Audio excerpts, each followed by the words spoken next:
कैसे हैं आप लोग? बढ़िया हैं, ज़बरदस्त। चलिए, तो आज हम स्टार्ट करते हैं अपने एक नया टॉपिक।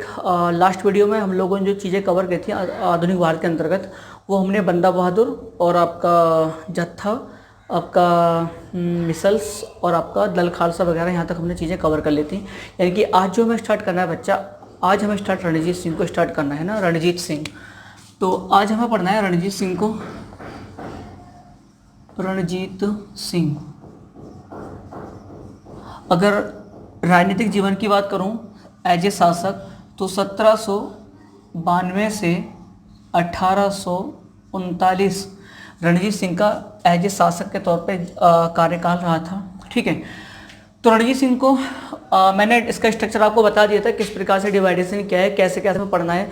तो सबसे पहले हम बात करते हैं रणजीत सिंह के जीवन परिचय को लेकर के। ठीक है, रणजीत सिंह का जीवन परिचय, जीवन परिचय। ठीक है, तो देखो बच्चा, अगर यहाँ से बात करें इसका रणजीत सिंह के जन्म की बात करें, जन्म कब हुआ था, तो जन्म हुआ था आपका नवंबर 1780 में। क्लियर। देन पिता कौन थे इनके? रणजीत सिंह के पिता का नाम था महासिंह। पिता कौन थे? महासिंह थे। और जन्म स्थान क्या था, कहाँ हुआ था जन्म? तो ये हुआ था गुजरांवाला गांव। कहाँ पड़ता है? पंजाब में ही पड़ता है, यहीं पर जन्म हुआ था। और जो मिसल थी बच्चा, कौन सी मिसल थी? शुकर चकिया मिसल, शुकर चकिया मिसल। ठीक है, शुकर चकिया मिसल में इनका जन्म हुआ था। इनके पिता का नाम महासिंह था, स्थान गुजरांवाला, और जन्म नवंबर 1780 में हुआ था। अगर मैं शुकर चकिया मिसल की बात करूं, तो ये जो नदी जा रही है, मैं इसको नंबरिंग कर दे रहा हूं, 1 नंबर, 2 नंबर, ये 3, ये 4, ये 5 और ये 6। 1 नंबर की बात करें, ये नदी जो है ये आपका सतलज नदी है। ये आपका 2 नंबर पर जो ये ब्यास है, 3 नंबर पर रावी है, फिर चेनाब है, फिर झेलम है, फिर आपका सिंधु है। ठीक है, ये हो गया आपकी सिंधु। और 5 नंबर पर ये आपकी झेलम है बच्चा, झेलम। ठीक है, और झेलम के नीचे कौन सी है? ये वाली। तो इसको कहाँ लिखूँ? याद रख लो आप ऐसे, चिनाब है, ये कौन सी? चिनाब। और इसके नीचे कौन सी है? ये रावी, ये ब्यास, और ये आपका सतलज। ठीक है, एक बार क्रम बता रहा हूँ, पीसीएस में से क्रम आया हुआ है, ज्योग्राफी का टॉपिक है फिलहाल, लेकिन यहाँ इसको समझाने की जरूरत पड़ेगी हमें। तो ये आपकी सबसे नीचे, आपके नीचे कौन सी है? सतलज। सतलज में कौन सी मिलती है? आपकी ब्यास मिलती है। इसके ऊपर नंबर 3 पर कौन सी है? रावी। उसके ऊपर कौन सी है? चेनाब। उसके ऊपर झेलम, और फिर आपका सिंधु। ठीक है, मैं समझाने ये चाह रहा था कि ये जो आपका नदी है यहाँ पर, ये वाला, ये जो आपकी ये आपका रावी है, रावी से लेकर के झेलम तक के बीच का जो क्षेत्र था, ठीक है, स्पेशली अगर जन्म की बात करें, जब जन्म हुआ था किसका? महाराजा रणजीत सिंह का, तो ये वाला क्षेत्र जो आपका रावी से लेकर के चिनाब, इनके बीच का क्षेत्र है। बस इतने, इस वाले क्षेत्र में ही कौन सी आपकी मिसल थी यहाँ पर? ये मिसल थी आपकी कौन सी? शुकर चकिया मिसल। ठीक है, यानी कि महाराजा रणजीत सिंह के जन्म के समय शुकर चकिया मिसल का जो विस्तार था, वो विस्तार था आपका यहाँ से रावी नदी से लेके चिनाब नदी के मध्य तक। क्लियर, मैं ये बताना चाह रहा था।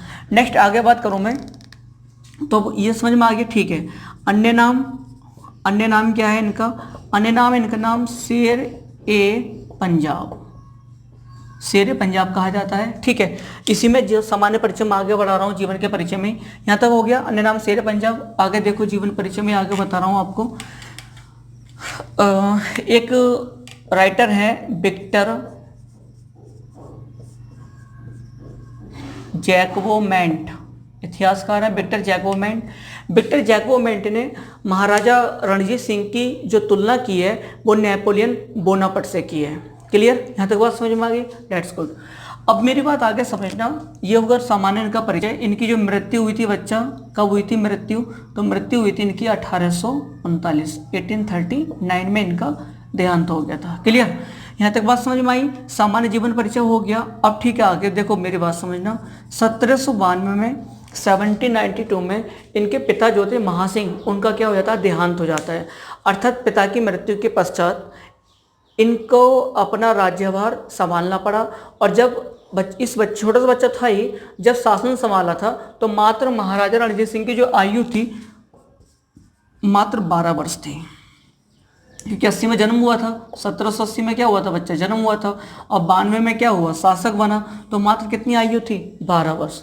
तो 12 वर्ष की आयु एक बहुत छोटी आयु होती है, बहुत छोटा बच्चा होता है। तो मतलब अपने शासन को एक छोटा बच्चा नहीं संभाल सकता था। तो इसके लिए एक परिषद बनाई गई, परिषद मतलब एक काउंसिल बनाई गई थी, जो क्या करेगी, महाराजा रणजीत सिंह को संरक्षण प्रदान करेगी, और उसके संरक्षण में, उस परिषद के संरक्षण में महाराजा रणजीत सिंह क्या करेगा, शासन करेगा। तो उसको बोलते हैं प्रतिशासन परिषद, प्रतिशासन परिषद। ठीक है। जब 92 में 1992 में जब महाराजा रणजीत शासक बना, तो उसके शासन चलाने के लिए एक परिषद, उसका नाम था प्रतिशासन परिषद। इसमें 3 लोग शामिल थे। एक थी आपकी राजकौर, एक थी सदाकौर, और एक व्यक्ति था लखपत राय। इन 3 लोगों ने मिलकर के महाराजा रणजीत सिंह को, है ना, अगले 5 वर्षों तक, 92 से 97 तक प्रतिशासन परिषद के रूप में संरक्षण प्रदान किया था। अर्थात जो भी निर्णय होते थे वो सामान्यतः इन्हीं के द्वारा लिए जाते थे। राजकौर जो थी ये माँ थी महाराजा रणजीत सिंह की। सदाकौर जो थी ये बच्चा सास थी, और ये लखपत राय जो था ये कौन था, दीवान था। ठीक है। इसके पश्चात महाराजा रणजीत सिंह ने 1797 में शासन अपने हाथ में ले लिया, और इस परिषद को क्या कर दिया, समाप्त कर दिया। क्लियर। यानी कि 1797 में शासन अपने हाथ में लेकर के खुद शासन की बागडोर संभाल ली। और जब महाराजा रणजीत सिंह ने खुद शासन संभाला था अपने हाथ में, तो जो शुकर चकिया मिसल थी उसका जो विस्तार था वो आपका यहाँ से रावी नदी से लेकर के झेलम नदी के मध्य तक हो गया था। यानी कि जन्म के समय शुकर चकिया मिसल का विस्तार रावी नदी से चेनाब तक था, लेकिन जब गद्दी संभाली रणजीत सिंह ने, तो उस समय शुकर चकिया मिसल का जो विस्तार था वो रावी से लेकर झेलम तक हो चुका था। इसका मतलब क्षेत्र का विस्तार इन कुछ वर्षों में हुआ था। मेरी बात समझ गए आप, क्लियर। ठीक है, यहाँ तक बात समझ में आ गई, डेट्स गुड। अब हम इससे आगे की बात करें तो देखो, अब इसके पश्चात जब महाराजा रणजीत सिंह शासक बना, शासक बनने के पश्चात उसने कुछ छोटी अपनी नीतियां अपनाई थी। प्रारंभिक कुछ विजय की थी, विजय अभियान किए थे, छोटे मोटे विजय अभियान थे, लेकिन इन विजय अभियान से उसके प्रश्न पूछे जाते हैं। ठीक है, तो मैं उनको थोड़ा शॉर्ट में समझा दे रहा हूँ आपको, यहाँ से प्रश्न बनते रहते हैं। क्लियर। चलो आगे देखें। ठीक है, तो अब देखो हुआ क्या, एक वर्ष था 1798 की बात थी, 1798 की बात थी। 1798 में अफगानिस्तान में शासक था जिसका नाम था जमान शाह। कौन था बच्चा, जमान शाह। ये जमान शाह था कौन, तो आपने पढ़ा होगा अहमद शाह अब्दाली। अहमद शाह अब्दाली मैं आपको पढ़ा चुका हूँ। अहमद शाह अब्दाली का आक्रमण स्पेशली टॉपिक है मेरा अलग से। तो अहमद शाह अब्दाली का पोता था, है ना, अहमद शाह अब्दाली का पोता था। इसने 1798 में क्या करा, 1798 में पंजाब पर आक्रमण किया, अटैक किया पंजाब पर 1798 में। लेकिन जैसे ही अटैक करा, अफगानिस्तान में क्या हुआ, अफगानिस्तान में विद्रोह हो गया। ये कहाँ का था, अफगानिस्तान का था। अगर अफगानिस्तान समझना चाहो तो इस प्रकार से, ये यहाँ पर आपका पाकिस्तान और इसके ऊपर को इस प्रकार से अफगानिस्तान। तो ये यहाँ से आया था अफगानिस्तान से। कहाँ अटैक करा इसने, पंजाब पर। तो इसने अटैक तो किया, मेरी बात समझ गए। 1798 में अहमद शाह अब्दाली का पोता जमान शाह भारत पे यानी कि पंजाब पर अटैक करता है। और लेकिन जैसे उसने अटैक किया तभी क्या हुआ, पंजाब अफगानिस्तान में यहाँ पर क्या हो गया, विद्रोह हो गया। मतलब जहाँ का ये रहने वाला था वहाँ पर इसके खिलाफ विद्रोह हो गया, और इसको तुरंत वापस क्या हुआ बच्चा, लौटना पड़ा। इसको तुरंत वापस कहाँ लौटना पड़ा, अफगानिस्तान इसको रिटर्न होना पड़ा।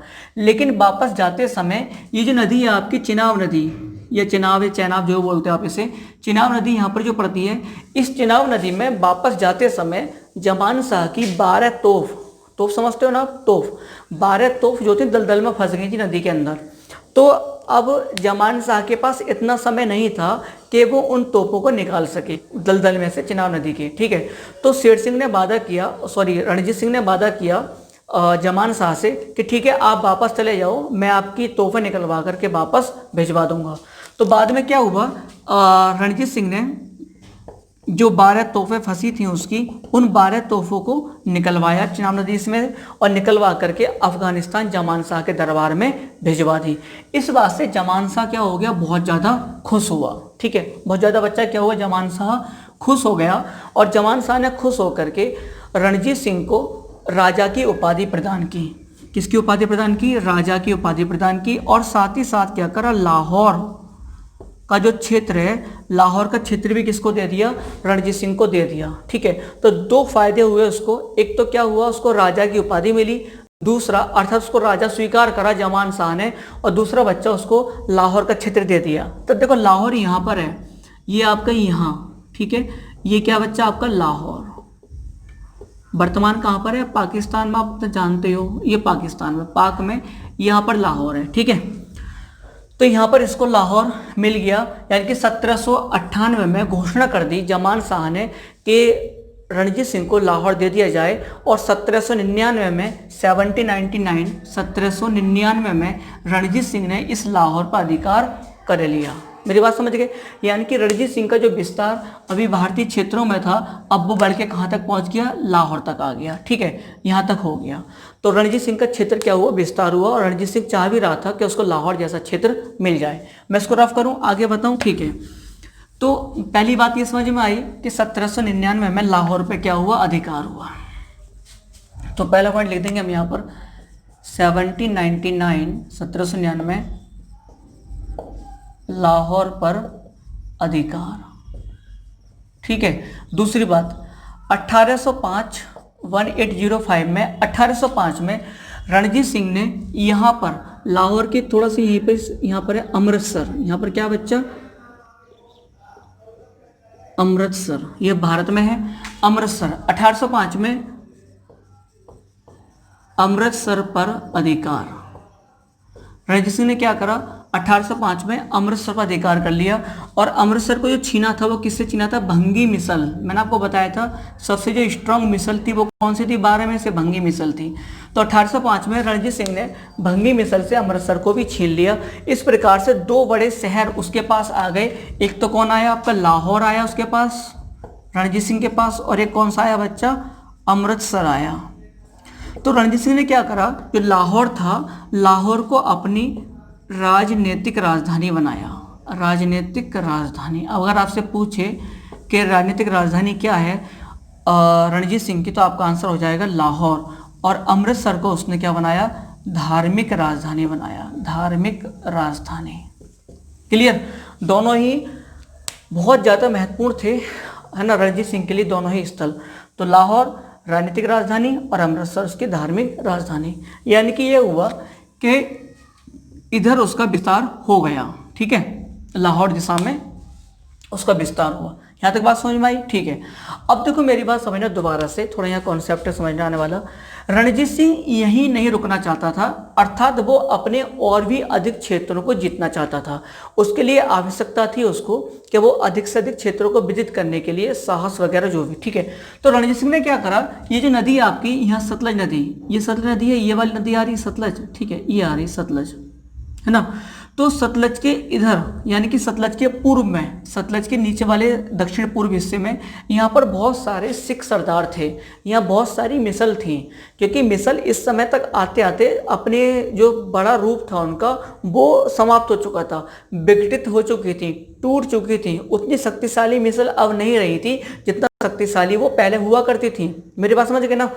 तो मेरी बात समझना, इस सतलज नदी के इधर भी कुछ मिसल हुआ करती थी और कुछ मिसल ऊपर थी। सतलज नदी के ऊपर जितनी मिसल थी 12 में से, वो सारी की सारी रणजीत सिंह के अधिकार में समानता और उन्होंने सबने अधीनता स्वीकार कर ली।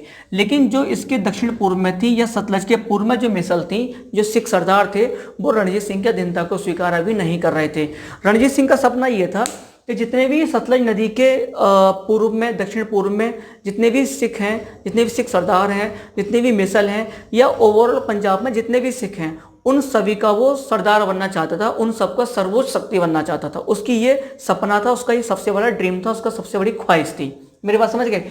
और इसी ख्वाहिश को पूरा करने के लिए उसने क्या करा, पहली बार 1806 में 1806 में एक अभियान किया। लगभग 20,000 सैनिकों को साथ लेकर के उसने क्या करा, सतलज नदी को पार किया। तो 1806 है ना, सर्वप्रथम सतलज नदी को पार किया।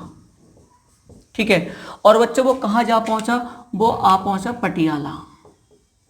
मतलब एक बड़ी सेना लेकर के, लगभग 20,000 सैनिक लेकर के रणजीत सिंह ने सतलज नदी को, इस नदी को क्रॉस किया, और इस नदी को क्रॉस करके यहाँ पर पड़ता है आपका, यहाँ पड़ता है बच्चा पटियाला। यहाँ क्या पड़ता है, पटियाला, और पटियाला तक आ गया। यानी कि 1806 में उसने पंजाब में देखा, यहाँ अमृतसर तक था उसका क्षेत्र, लेकिन यहाँ से सेना लेकर के कहाँ आया, पटियाला आया।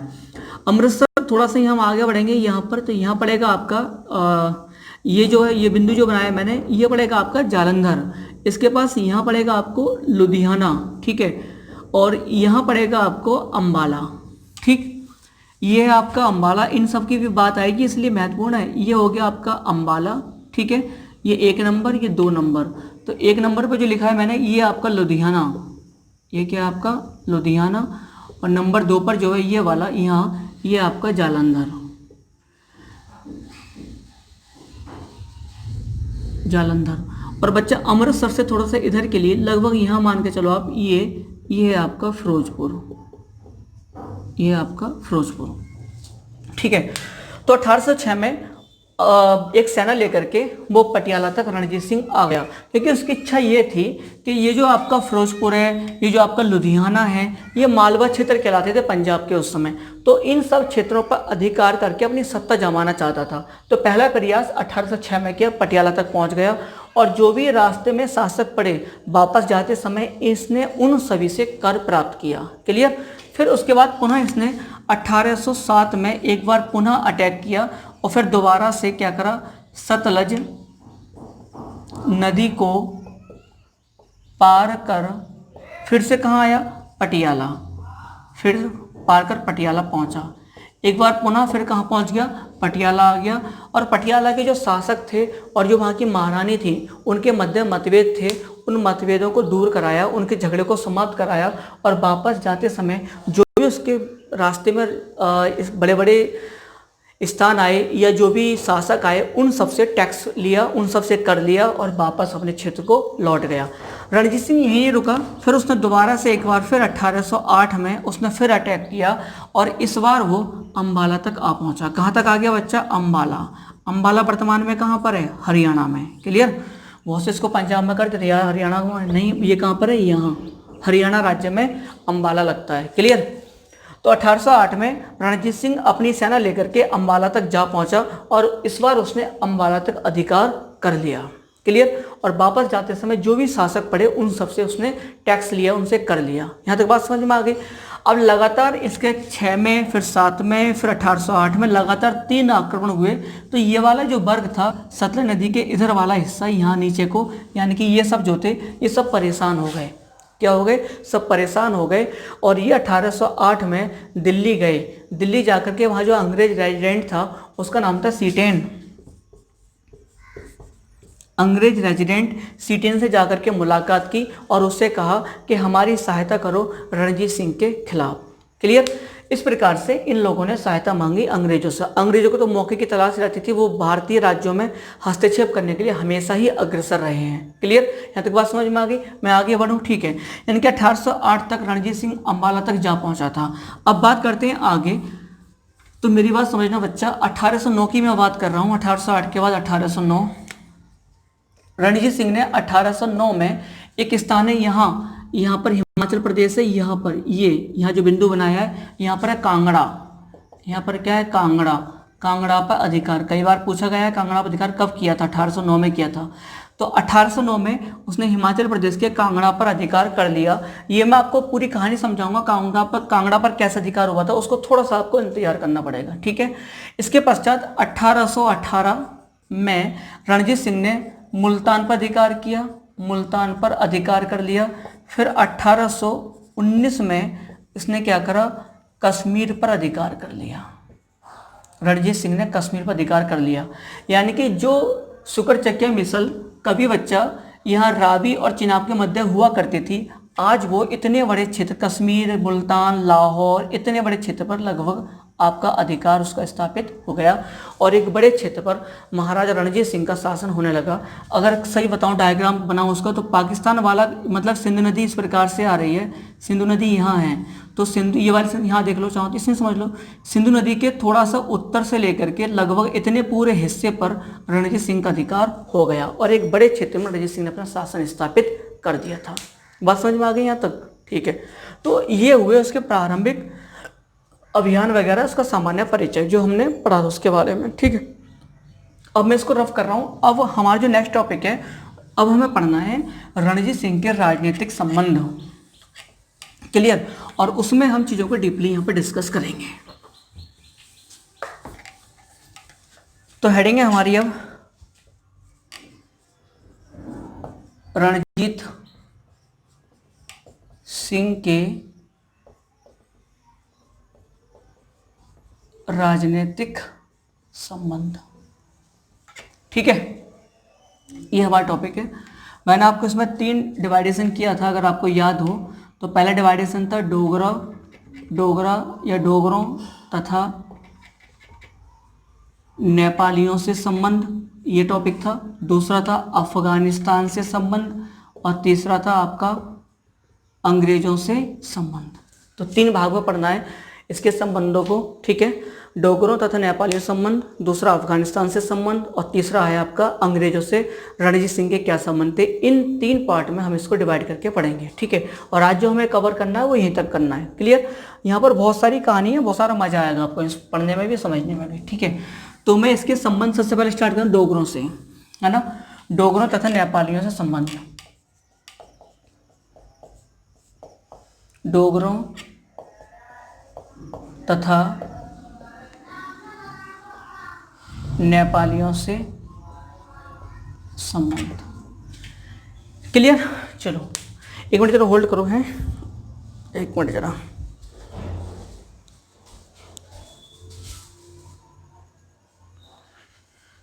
चलो ठीक है,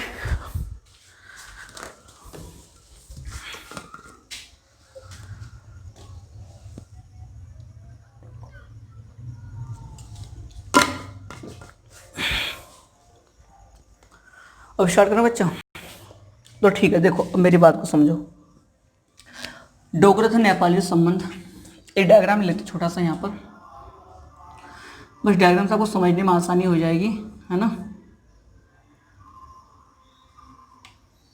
इस प्रकार से J&K, यहाँ से इस प्रकार से आपका लगभग इस प्रकार से आपका पंजाब ज़्यादा बड़ा हो गया, और यहाँ पर बच्चा आपका हिमाचल प्रदेश, इसके नीचे उत्तराखंड आ जाएगा।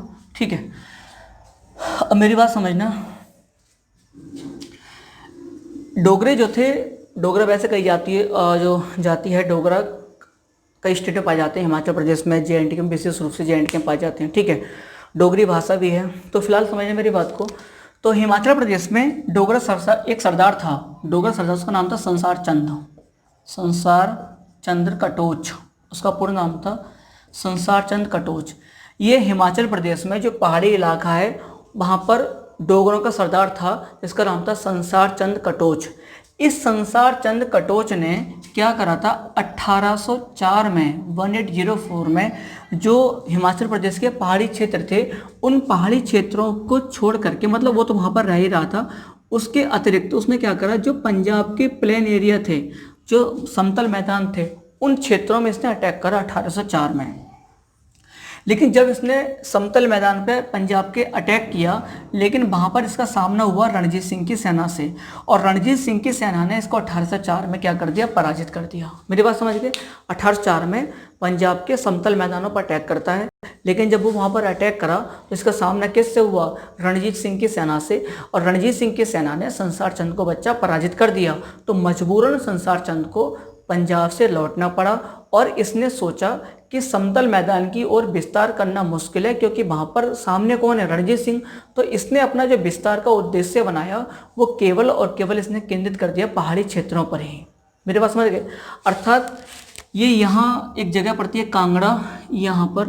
तो इसने क्या करा कि ये विस्तार करेगा हिमाचल प्रदेश में ही विस्तार करेगा, जितने पहाड़ी इलाके वहाँ पर विस्तार करेगा। इसने समतल मैदान की ओर अपना विस्तार, राज्य के विस्तार करने की योजना को त्याग दिया। क्लियर। और इसने काफ़ी तीव्र गति के साथ सेना एकत्रित करके इसने पहाड़ी क्षेत्रों में विस्तार करना शुरू कर दिया।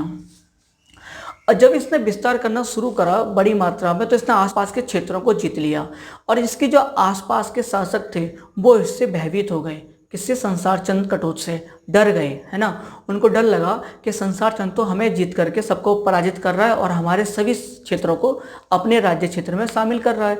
इस बात से डर करके इन लोगों ने क्या करा, नेपाल आप जानते हो, नेपाल यहाँ नीचे बनेगा, नेपाल उत्तराखंड नीचे, यहाँ नेपाल आ जाएगा, यहाँ नेपाल। तो नेपाल में एक जाति थी बच्चा, उस जाति का नाम है आपका गोरखा। मेरी बात समझ गए? तो इसके जो शासक थे इसके आसपास में, उन सब ने नेपाल की जाति गोरखा जाति बहुत ही भयानक जाति है, मतलब बहुत ही बर्बर टाइप की जनजाति है ये, है ना। बड़े ही खतरनाक लोग होते हैं गोरखा। तो इन लोगों ने हेल्प मांगी हिमाचल प्रदेश के अन्य शासकों ने, पहाड़ी अन्य शासकों ने नेपाल के गोरखों से कि हमें संसार चंद के खिलाफ सहायता चाहिए। तो गोरखा जाति की एक बड़ी टुकड़ी, एक बड़ी सेना अमर सिंह थापा, ये प्रश्न आया हुआ है बच्चा, अमर सिंह थापा, तो नेपाल से गोरखाओं की एक बड़ी सेना का नेतृत्व करते हुए अमर सिंह थापा हिमाचल प्रदेश की ओर चल दिया। किसके खिलाफ? संसार चंद कटोच के खिलाफ। संसार चंद कटोच को यह अच्छे से पता था कि वह गोरखाओं का सामना नहीं कर पाएगा, इसलिए उसने क्या करा, रणजीत सिंह से पंजाब से यानी कि पंजाब से सहायता मांगी और रणजीत सिंह ने सहायता देने का वादा किया और अपने सेनापति मोहकम चंद्र के नेतृत्व में एक सेना कहाँ भेज दी? हिमाचल प्रदेश भेज दी। लेकिन शर्त ये रखी कि अगर गोरखा पराजित हो गए तो उसके बदले में संसार चंद कटोच को, महाराजा रणजीत सिंह को कांगड़ा वाला क्षेत्र देना पड़ेगा। क्या देना पड़ेगा? कांगड़ा देना पड़ेगा। ने कांगड़े का किला जो है वो रणजीत सिंह को मिल जाएगा। अंततः हुआ क्या, सेना आमने सामने हुई और रणजीत सिंह की सेना ने नेपालियों की जाति जो गोरखा थे उसको अमर सिंह थापा को यानी कि पराजित कर दिया और इसके बदले में संसार चंद कटोच को रणजीत सिंह को कांगड़ा देना पड़ा। इस प्रकार से 1809 में रणजीत सिंह का कांगड़ा पर अधिकार हो गया। मेरी बात समझ गए? फिर आगे चल के नेपाल से अच्छे संबंध बनाए रखे किसने? रणजीत सिंह ने। इसके बाद भी 1837 में 1837 में नेपाल की बात कर रहा हूँ, नेपाल का दूत मंडल रणजीत सिंह के दरबार में आया और उसका बाकायदा स्वागत किया गया और फिर उसी वर्ष रणजीत सिंह ने अपनी सेना में गोरखों को भर्ती भी किया था। मेरी बात समझ गए? तो ये हो गया उसका पहला हमारा डोगरी और नेपालियों से संबंध। तो यहाँ पर जो प्रश्न पूछा जाता है, यहाँ पर 3 प्रश्न पूछता है। एक तो कांगड़ा पर 1809 में जो गोरखा जाति आई थी अटैक करने, संसार चंद के खिलाफ आई थी और जो रणजीत सिंह से भी लड़ी थी, उसका नेतृत्व किसने किया था? अमर सिंह थापा ने किया था। तीसरा, कांगड़ा या हिमाचल प्रदेश के पहाड़ी क्षेत्रों का शासक कौन था? तो वो कौन था? संसार चंद कटोच था। यहाँ से बच्चा 3 प्रश्न हमेशा पूछे जाते हैं, इसके अलावा और यहाँ से कोई प्रश्न आपसे नहीं पूछता है। क्लियर? मैं आगे बढ़ूँ? ठीक है, रफ कर रहा हूँ मैं इसको। नेक्स्ट अब हमें पढ़ना है कौन सा? आपका अफगानिस्तान से संबंध क्या थे इसके। क्लियर? अफगानिस्तान से संबंध, इसको रफ कर दें, चलो रहने देते हैं। अफगानिस्तान से संबंध किसके? रणजीत सिंह के।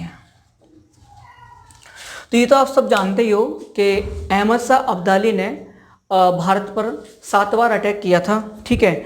और उन आक्रमण के दौरान, है ना, उसने जो भारतीय राजनीति की दुर्दशा थी उसको सबके सामने ला करके ओपन कर दिया था, उसकी वास्तविक स्थिति से अवगत कराया था।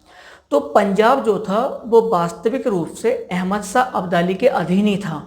मेरी बात समझ गए आप? जब तक अहमद शाह अब्दाली जिंदा रहा या उसके उत्तराधिकारी थे तो प्रॉपर तरीके से पंजाब इनके अधिकार में रहा था। भारतीय शासकों का उस समय इस पर अधिकार नहीं रहा।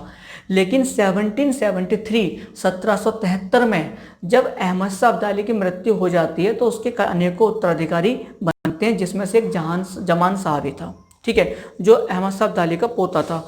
आगे चल के 1800 ईस्वी में 1800 ईस्वी में अफगानिस्तान में जो शाह बना, जो मतलब शासक बना, उसका नाम था शाह शुजा। अहमद शाह अब्दाली का उत्तराधिकारी था शाह शुजा। तो अफगानिस्तान में 1800 ईस्वी में शाह शुजा क्या बना बच्चा? यहाँ का शासक बना अफगानिस्तान का। इस प्रकार से यहाँ समझ लें वर्तमान राजनीति में तो ये आपका गुजरात हो जाएगा इस प्रकार से, यहाँ समझो, और ये आपका हो गया अफगानिस्तान। क्लियर। तो यहाँ का जो शासक बना कौन बना, शाह शुजा बना 1800 ईस्वी में। लेकिन बहुत जल्द, यानी कि 1809 की बात थी, 1809 की बात थी। 1809 में शाह शुजा का भाई था शाह महमूद, शाह महमूद, शाह महमूद, और शाह महमूद का एक अधिकारी था, उसका नाम था दोस्त मोहम्मद। तो हुआ क्या, मेरी बात समझना, 1800 ईस्वी में अफगानिस्तान का शासक शाह शुजा बना, लेकिन 1809 में शाह शुजा के भाई शाह महमूद ने दोस्त मोहम्मद की सहायता से शाह शुजा को गद्दी से हटा दिया। ठीक है, शाह शुजा को गद्दी से हटा दिया, और शाह शुजा जब गद्दी से हटाया गया तो बच्चा ये कहाँ आया, पंजाब आया। कहाँ आ गया, पंजाब आ गया, और रणजीत सिंह से आकर के इसने सहायता की मांग की। इसने कहा कि मुझे मेरी सहायता करो, मुझे दोबारा गद्दी दिलाने में आप हेल्प करो। लेकिन रणजीत सिंह ने इसकी बात को कोई खास तवज्जो नहीं दी, उसे प्रॉपर कोई आश्वासन नहीं दिया कि हाँ भाई मैं तेरी कोई हेल्प करूँगा। इसलिए शाह शुजा मजबूरन रणजीत सिंह का साथ छोड़ करके पंजाब में कहाँ आ गया, लुधियाना आ गया। पंजाब में कहाँ है बच्चा, लुधियाना आ गया। लुधियाना में यहाँ पर अंग्रेज थे, और अंग्रेजों के संरक्षण में लुधियाना आकर के रहने लगा। ये प्रश्न भी पूछा गया है कि शाह शुजा अंग्रेजों के संरक्षण में भारत में कहाँ रहा था, तो लुधियाना में आकर के रहा था। एक लंबे समय तक लुधियाना में शाह शुजा रहने लगा। इसने भी वही मांग की अंग्रेजों से कि उसकी सहायता की जाए, लेकिन ना ही तो अंग्रेज और ना ही रणजीत सिंह इसको विशेष रूप से कोई सहायता देने के पक्ष में थे। बार बार पुनः आग्रह करने के पश्चात 1831 में शाह शुजा ने एक बार पुनः रणजीत सिंह से मुलाकात की, और मुलाकात में दोबारा से मांग की कि शाह शुजा की हेल्प की जाए। रणजीत सिंह ने हेल्प करने के लिए हाँ कर दिया, लेकिन 3 कंडीशन लगा दी। पहली कंडीशन ये लगाई कि जो लाहौर है, लाहौर कहाँ पर है बच्चा, यहाँ लाहौर, कि जो लाहौर है, लाहौर में शाह शुजा अपने युवराज के अधीन एक बड़ी सेना लाहौर में रखेगा। बात समझ में आई कि ठीक है भाई हेल्प कर देंगे। रणजीत सिंह बोला शाह शुजा से कि भाई तेरी हेल्प कर देंगे, और तेरे भाई को हटा करके, दोस्त मोहम्मद को हटा करके तुझे गद्दी दिला देंगे। लेकिन कंडीशन हमारी 3 है। पहली कंडीशन ये है कि ये जो लाहौर है, लाहौर में तू अपने युवराज के अधीन एक बड़ी सेना लाहौर में रखेगा। दूसरी कंडीशन ये थी नेक्स्ट कि अफगानिस्तान में गो हत्या को बंद कर देगा, वहाँ पर गो हत्या जो चल रही थी उस पर प्रतिबंध लगाएगा। 2 कंडीशन। तीसरा कंडीशन ये था कि जो गुजरात का सोमनाथ मंदिर है, उसके जो दरवाजे हैं, उसके जो द्वार हैं, वो अफगानिस्तान में थे, वो वापस करने होंगे। इन 3 कंडीशन को अगर शाह शुजा मानेगा तो हेल्प की जाएगी। शाह शुजा ने इन 3 कंडीशन को सहमत नहीं हुआ, और 1831 में जो संधि होने जा रही थी हेल्प करने वाली, वो बात वहीं क्या हो गई बच्चा, समाप्त हो गई। मेरी बात समझ में आ गई। फिर आगे चल के फिर इसने प्रयास किया, शाह शुजा ने सहायता लेने का रणजीत सिंह अंग्रेजों से, और फाइनली 1838 में एक संधि हुई, त्रिपक्षीय संधि रणजीत सिंह के, शाह शुजा के और अंग्रेजों के मध्य हुई थी। और उस संधि में डिसाइड हुआ फाइनली कि शाह शुजा को शासक बनाया जाएगा अफगानिस्तान में, इन दोनों को वहाँ से हटा दिया जाएगा। क्लियर। और शाह शुजा मित्र होगा पंजाब का और अंग्रेजों का। लेकिन 1838 में संधि हुई, 1839 में डेथ हो गई किसकी, महाराजा रणजीत सिंह की, और ये संधि, ये जो योजना बनाई थी वो योजना सफल नहीं हो पाई थी। इस कारण ये अफगानिस्तान से संबंध थे आपके, वो यहीं तक इनके रहे थे। ठीक है, क्लियर, समझ में आ गया। अब जो हमें पढ़ना है वो हमें पढ़ना है अंग्रेजों के और रणजीत सिंह के मध्य संबंध। बात करते हैं हम अंग्रेजों से राजनीतिक संबंध क्या थे महाराजा रणजीत सिंह के।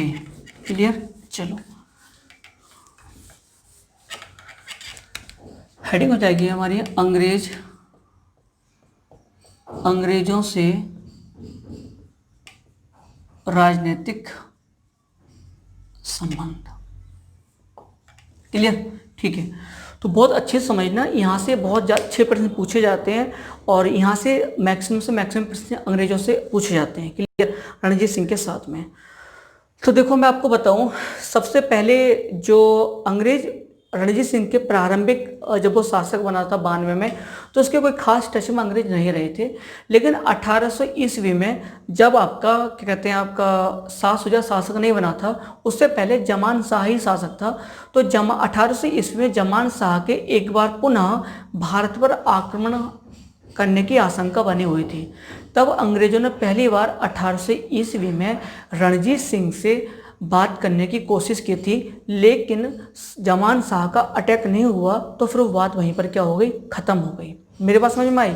लेकिन 1805 की बात थी, 1805 की बात थी। 1805 में बच्चा क्या हुआ था, महाराष्ट्र से जसवंत राव होलकर जो था, ये मराठा था। तो 1805 में 1805 में जसवंत राव होलकर जो महाराष्ट्र से भाग करके कहाँ आया, पंजाब आ गया। और पंजाब आकर के इसने महाराजा रणजीत सिंह से अंग्रेजों के खिलाफ सहायता की मांग की थी। मेरी बात समझ गए? क्योंकि वहाँ पर मराठा अंगल युद्ध चल रहा था, उसमें ये पराजित हो गया जसवंत राव होलकर। और पराजित होने के पश्चात ये कहाँ भाग आया, पंजाब आकर के इसने अंग्रेजों के खिलाफ महाराजा रणजीत सिंह से सहायता मांगी। लेकिन रणजीत सिंह इसको सहायता देने के पक्ष में नहीं था। रणजीत सिंह का ये मानना था कि अगर इसको सहायता दी गई तो इसमें जो पूरी तरह फायदा होगा जसवंत राव होलकर का ही होगा, और रणजीत सिंह को कुछ खास मिलने वाला नहीं है। तो इसलिए वो इसको सहायता देने के पक्ष में नहीं था। दूसरी बात, उसको ये भी डर था कि कहीं बाई चांस अगर उसने अंग्रेजों के खिलाफ इसको सहायता दे भी दी जसवंत राव होलकर को, और इसी दौरान अगर अफगानिस्तान से किसी ने अटैक कर दिया किस पर, पंजाब पर, तो उस कंडीशन में दो तरफ फंस जाएगा। एक तो अफगानिस्तान वाले हिस्से से अटैक हुआ तो वहाँ फंसेगा, और दूसरा अंग्रेज से पंगा लेकर इधर से अंग्रेज फांस देंगे तो बीच में फंस जाएगा, तो कंडीशन उसकी खराब हो जाएगी। ठीक है। तो इसी दौरान क्या हुआ, तो जसवंत राव होलकर 1805 में यहाँ पर आया, तो एक अंग्रेज था जनरल लेक के नेतृत्व में अंग्रेजों की मुलाकात हुई किससे, महाराजा रणजीत सिंह से। और रणजीत सिंह के जनरल लेक के मध्य समझौता हुआ कि जो रणजीत सिंह है वो जसवंत राव होलकर को अमृतसर में रहने की अनुमति नहीं देगा, अर्थात जसवंत राव होलकर को अमृतसर छोड़ने के लिए बाध्य करेगा। और दूसरा, जनरल लेक ने यह वादा करा कि अंग्रेज जो हैं महाराजा रणजीत सिंह के मामलों में कोई भी इंटरफेयर नहीं करेंगे। क्लियर बात समझ में आ गई यहाँ तक? तो ये 1805 में इनके मध्य समझौता हो गया। आगे बढ़े। अब देखो हुआ क्या, वर्ष था 1807। बात कब की थी, 1807 की बात थी। 1807 की बात थी। 1807 में बच्चा ये हुआ कि यूरोप में दो बड़ी शक्तियां थी। एक तो आप जानते हो नेपोलियन बोनापार्ट था। नेपोलियन बोनापार्ट या बोनापार्ट मिल जाता है। और दूसरा था जॉर्ज अलेक्जेंडर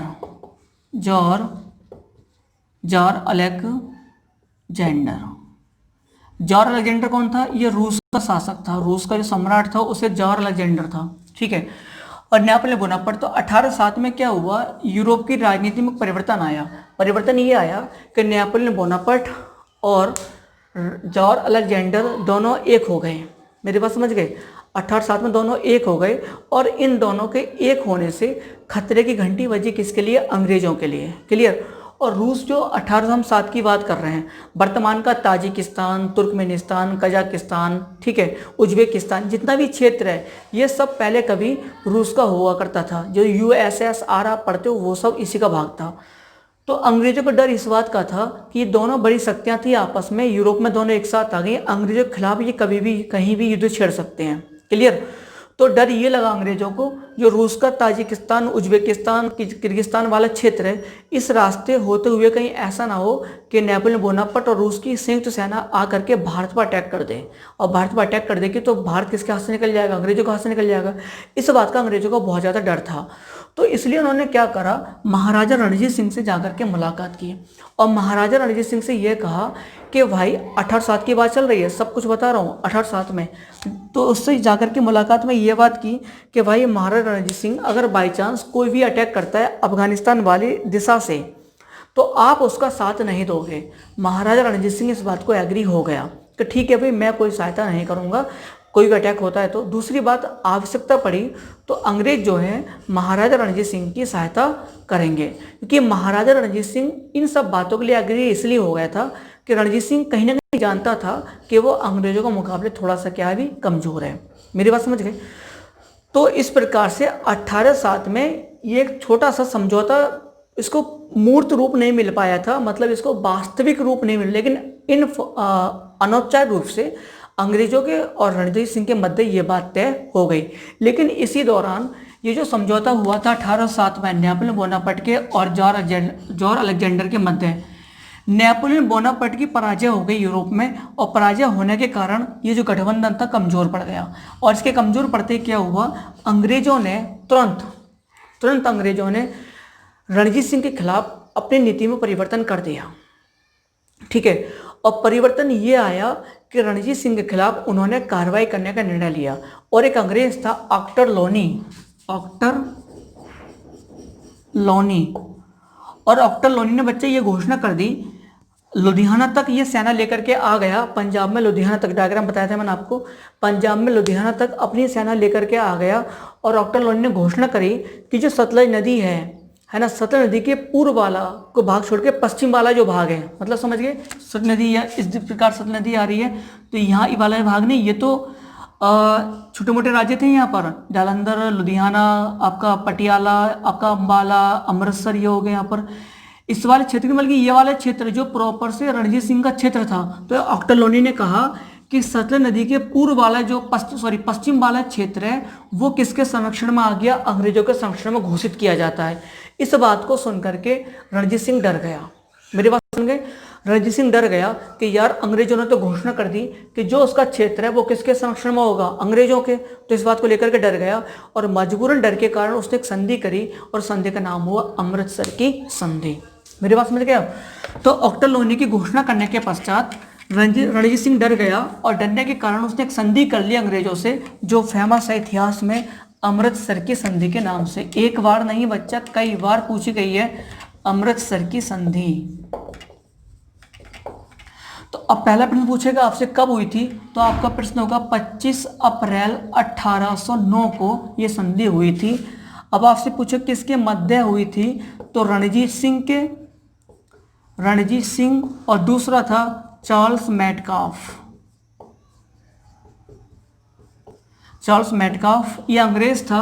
और चार्ल्स मेटकाफ को जो भेजा था वो किसने भेजा था, लॉर्ड मिंटो ने भेजा था बच्चा, लॉर्ड मिंटो 1807 से 1813 भारत का गवर्नर जनरल था। क्लियर। तो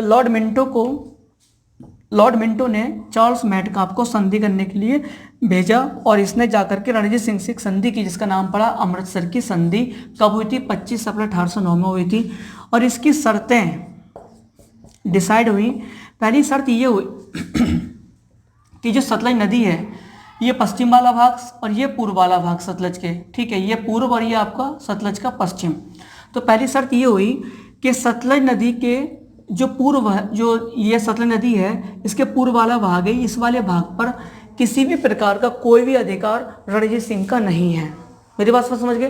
पहली संधि में शर्त ये रही कि सतलज नदी के इधर वाला भाग, इस पर रणजीत सिंह का कोई अधिकार नहीं है, और सतलज नदी दक्षिण में, साउथ में अंतिम सीमा होगी रणजीत सिंह की। मतलब ये हुआ कि इधर तो रणजीत सिंह का शासन है, यहाँ तक जितना चाहे उतना शासन करो, कुछ भी करो, लेकिन इसके नीचे रणजीत सिंह नहीं आ सकता।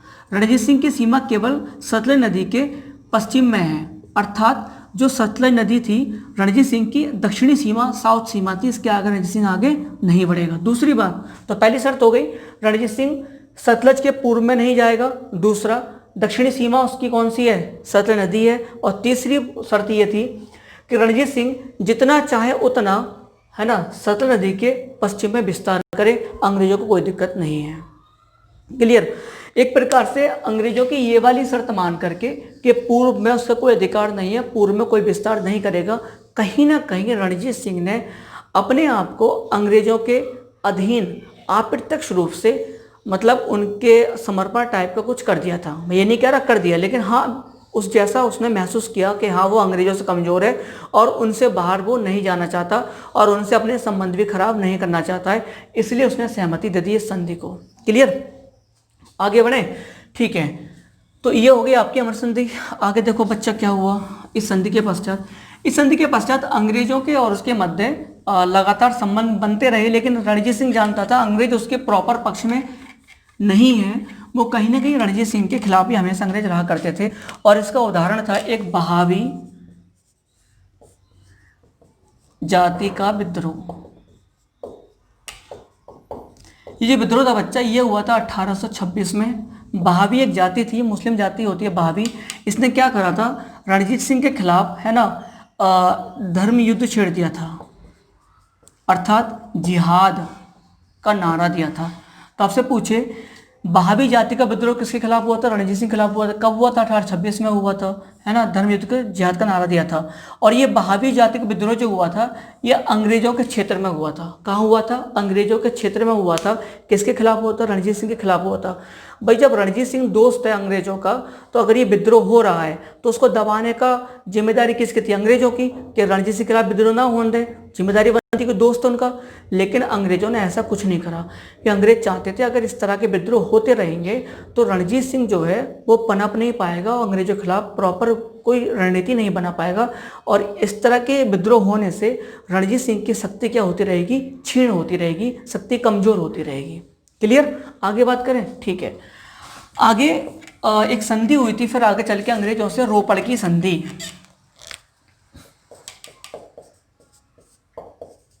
रोपड़ की संधि, कई बार इसको सिंध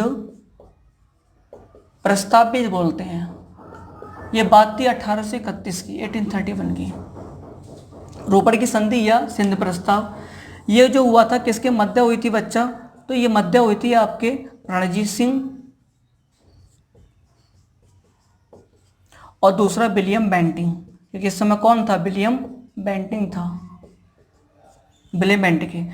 रणजीत सिंह ने विलियम बेंटिंग को प्रस्ताव दिया। उसने ये कहा कि सिंध वाला क्षेत्र है, पाकिस्तान का सिंध वाला क्षेत्र है वर्तमान में, उसको जीत लेते हैं। और जीत लेने के पश्चात आधा अंग्रेज अपने पास रखेंगे, आधा रणजीत सिंह अपने पास रखेगा। लेकिन इस बात को विलियम बेंटिंग सहमत नहीं हुआ और उसने सिंध प्रस्ताव को अस्वीकार कर दिया। क्लियर। नेक्स्ट 1831 के पश्चात आगे देखो क्या हुआ। 1835 में 1835 में जो आपका फिरोजपुर है, वर्तमान फिरोजपुर पर 1835 में फिरोजपुर पर अंग्रेजों का अधिकार, जबकि आप जानते हो ये क्षेत्र था किसका, वास्तव में रणजीत सिंह का था। और यहाँ पर अंग्रेजों का अधिकार हो गया, तो ये रणजीत सिंह के लिए बड़ी स्थिति मतलब आश्चर्यजनक थी और बड़ा ही दुखदायी था उसके लिए, क्योंकि अंग्रेजों की सेना यहाँ पर आ चुकी थी, है ना।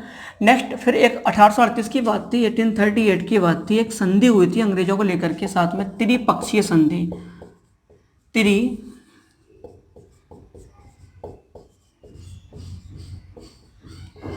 संधि। तो अब आपसे पूछेगा त्रिपक्षीय संधि के विषय में, अगर आपसे वर्ष पूछे कब हुई थी बच्चा, तो हुई थी 1838 में, 1838 में हुई थी। और किसके मध्य हुई थी, तो त्रिपक्षीय, 3 पक्ष थे इसमें। एक था आपका अंग्रेज, और जो अंग्रेज जब साइन करे थे, इस पर सिग्नेचर जो करे थे वो करे थे ऑकलैंड ने। किसने करे थे बच्चा, ऑकलैंड ने करे थे। दूसरा पंजाब, और पंजाब की तरफ से कौन शामिल था, रणजीत सिंह। और तीसरा था उसमें अफगानिस्तान की तरफ से कौन था, शाह शुजा, जो भगा दिया गया था वहां से उसके भाई द्वारा, शाह शुजा। इन तीनों ने मिलकर के संधि की, जो त्रिपक्षीय संधि के नाम से जानी जाती है। इस संधि में निर्णय ये हुआ कि शाह शुजा को, यानी कि ये जो शाह शुजा है, इस शाह शुजा को अफगानिस्तान का शासक बनाया जाएगा और शाह महमूद और दोस्त मोहम्मद को गद्दी से हटा दिया जाएगा। ठीक है। लेकिन ये संधि प्रॉपर तरीके से अपना मूर्त रूप ले पाती, अपना वास्तविक रूप ले पाती, उसी से पहले 1839 में रणजीत सिंह की मृत्यु हो जाती है और ये संधि आधारहीन हो गई, इसको मतलब नहीं रहा। मेरी बात समझ गया। तो बच्चा ये था रणजीत सिंह का परिचय और उसके जो संबंध थे राजनीतिक वो। ठीक है। नेक्स्ट वीडियो में जो हम कवर करेंगे वो करेंगे रणजीत सिंह के प्रशासनिक प्रशासन को लेकर के। ठीक है। उसमें मैंने आपको बताया केंद्रीय प्रशासन, प्रांतीय प्रशासन, सैनिक प्रशासन, भू राजस्व प्रशासन और आपका राजस्व व्यवस्था वगैरह, ये सब हम उसमें कवर करेंगे, सैन्य प्रशासन, ये सब कवर करेंगे। ठीक है। और उसके पश्चात रणजीत सिंह वाला टॉपिक हमारा कवर होगा। देन हम पढ़ेंगे रणजीत सिंह के बाद का पंजाब, और उसमें आपका जो रहेगा रणजीत सिंह के बाद के जो शासक रहे थे वो, फिर प्रथमांगल सिख युद्ध और द्वितीयांगल सिख युद्ध, और फिर लास्ट में डलहौजी द्वारा किस प्रकार से पंजाब का विलय किया गया। देन तब हमारा टॉपिक पंजाब वाला हमारा कवर हो जाएगा और उसके बाद हम शुरुआत करेंगे फिर मराठों की। क्लियर? तो आज के लिए इतना रहने देते हैं। क्लियर है? तो है ना, चलो फिर आज के लिए इतना रहने देते हैं। इतना कर दीजिए, वीडियो को लाइक करो, है ना, और क्या करो, चैनल को सब्सक्राइब कर लीजिएगा और कमेंट जरूर कीजिए, है ना, कमेंट का इंतजार रहता है आपके, तो कमेंट जरूर कीजिएगा। चलो फिर मिलते हैं नई वीडियो के साथ, नए टॉपिक के साथ। ओके, धन्यवाद।